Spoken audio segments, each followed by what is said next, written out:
क्या आप भी अक्सर थकन, एसाबी कमज़ोरी या नींद की कमी के मसाइल का शिकार रहते हैं? इसकी एक बड़ी वजह मैग्नीशियम डेफिशिएंसी हो सकती है।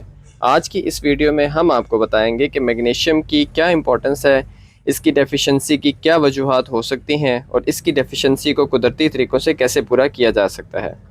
मैग्नीशियम हमारे जिस्म में पाया जाने वाला एक बहुत इम्पॉर्टेंट मिनरल है, जिसकी डेफिशिएंसी से हमारी बॉडी पर काफ़ी सारे असरात मुरतब हो सकते हैं, जिन्हें बैड इफ़ेक्ट्स के नेम से जाना जाता है।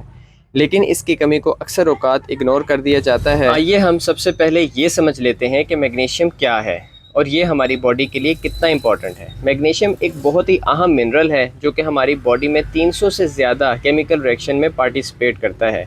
मैग्नीशियम की कमी की सबसे पहली सिम्टम जो लोगों में आम देखने को मिलती है वो मसल स्टिफनेस है। इसके अलावा मस्कुलर वीकनेस महसूस होना और ज़्यादा थकावट रहना भी डेफिशिएंसी की वजह हो सकता है। यूजुअली जब भी कोई प्रॉब्लम होती है तो इसके लिए कोई ना कोई टेस्ट रिकमेंड किया जाता है, लेकिन मैग्नीशियम एक ऐसा मिनरल है जिसके लिए टेस्ट कुछ ज़्यादा कारआमद साबित नहीं होता। इसकी मेन रीज़न ये है कि मैग्नीशियम हमारे ब्लड में बहुत कम मिकदार में पाया जाता है।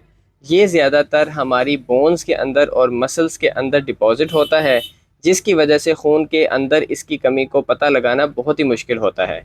इसलिए जब भी आप ब्लड टेस्ट करवाएंगे तो मोस्टली लोगों में mg लेवल नॉर्मल ही होता है, लेकिन इसके बावजूद भी बॉडी में डेफिशिएंसी होती है। चूँकि ज़्यादातर मैग्नीशियम हमारी बोन्स और मसल में होता है, जिसको हम टेस्ट नहीं कर सकते, इसलिए किसी पर्सन में मैग्नीशियम डेफिशिएंसी है या नहीं इसका पता सिम्टम से लगाया जा सकता है। नेशनल इंस्टीट्यूट ऑफ हेल्थ के मुताबिक मेल्स में मैग्नीशियम की डेली रिक्वायरमेंट 400 से 420 mg होती है, लेकिन जबकि फीमेल्स में magnesium daily requirement 310 to 320 mg होती है। अब हम बात करते हैं कि किन लोगों में मैग्नीशियम डेफिशिएंसी होती है। जिन लोगों में क्रोनिक डिसीज़ पाई जाती हैं जैसे कि ब्लड प्रेशर या शुगर वगैरह, उन लोगों में मैग्नीशियम की कमी अक्सर देखने में मिलती है। इनके अलावा जो लोग कॉफ़ी या अल्कोहलिक ड्रिंक का ज़्यादा इस्तेमाल करते हैं उनमें भी मैग्नीशियम डेफिशिएंसी पाई जाती है। जिन लोगों में गैस्ट्रो इंटेस्टाइनल इशू जैसे कि IBS वगैरह पाए जाते हों, उनमें भी मैग्नीशियम की कमी होने के चांसेस बहुत ज़्यादा होते हैं। इसके अलावा लेक ऑफ बैलेंस डाइट और डेफिशिएंसी विटामिन डी डेफिशिएंसी भी मैग्नीशियम की कमी का बायस बनती है। विटामिन डी और मैग्नीशियम दोनों एक दूसरे पर बहुत ज़्यादा डिपेंडेंट होते हैं, क्योंकि विटामिन डी को एब्जॉर्ब होने के लिए मैग्नीशियम की ज़रूरत होती है और मैग्नीशियम की बेटर एब्जॉर्प्शन के लिए विटामिन डी बहुत ज़रूरी होता है। इसी वजह से मैग्नीशियम डेफिशिएंट लोगों में अमूमन विटामिन डी की कमी भी वाक़या हो जाती है। अब हम आपको कुछ मैग्नीशियम रिच फूड के बारे में बताएंगे जिनका रेगुलर इस्तेमाल बॉडी में मैग्नीशियम की कमी नहीं होने देता या मैग्नीशियम की कमी को पूरा करने में हेल्पफुल हो सकता है। ऐसी सब्जियां जिनमें मैग्नीशियम अच्छी मिकदार में पाया जाता है उनमें पालक और साग शामिल हैं। 100 ग्राम्स पकी हुई पालक में ऑलमोस्ट 157 मिलीग्राम मैग्नीशियम पाया जाता है।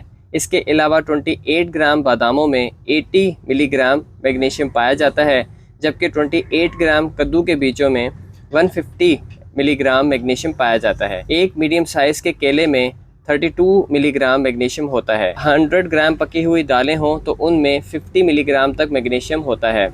100 ग्राम साल्मन फ़िश में 25 टू 30 mg मैग्नीशियम पाया जाता है। इसके अलावा 28 ग्राम डार्क चॉकलेट में 65 मिलीग्राम मैग्नीशियम पाया जाता है। एक कप दूध 24 मिलीग्राम मैग्नीशियम होता है। ये तमाम खाने रिच सोर्स ऑफ मैग्नीशियम हैं। अगर आप इन तमाम ग़िज़ाओं को अपनी रेगुलर डाइट में शामिल रखें तो उम्मीद है कि आप मैग्नीशियम डेफिशिएंसी का शिकार नहीं होंगे।